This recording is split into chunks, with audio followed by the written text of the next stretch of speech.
আসসালামু আলাইকুম ওয়া রাহমাতুল্লাহি ওয়া বারাকাতুহু। আলহামদুলিল্লাহ, আজ শুক্রবার। আমি আগে লাইভে বলেছিলাম আপনাদেরকে আমরা ভৈরব যাব।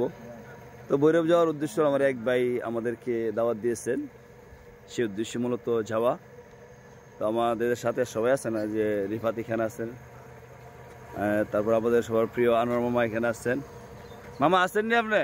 জি আছি। কই? হ্যাঁ নাছি। কই? তুতা ভাই আইছে? আছে। কই? তুতা ভাই আমার লগে হই। তুতা ভাই যাইবে কই? এই মক্কা শরীফ। আরে কি তুতা ভাই কই যাইবেন? ভৈরব যাবো বেড়ানি। আর কইলো কি মামুয়ে? নাম উল্টা পাল্টা কই দই। হ্যাঁ মামু বললা আর কইতাম না। বাবু কমু। বাহ বাবু কইেন। রিবাত কই যেতেছেন? ভৈরব। মাশাআল্লাহ। তার সাথে আমার মামা আছেন কাজী রশিদ সাহেব। কাউসার সাহেব কো? হ্যাঁ কাউসার সাহেব না, আবার হজে গেছে, উমরাতে গেছে আবার মানুষ নিয়ে গতকালকে।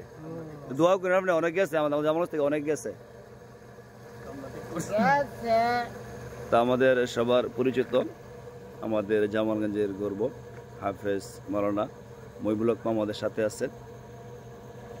এরপর আমার মাদ্রাসা সমাজ শিক্ষক মাওলানা সুরাফ, আমার বাতি আলমগীর, মুজাহিদ, আমার আরেক সবার সঙ্গী ভাই আমাদের সাথে আছেন। ভাইদের নাম কি?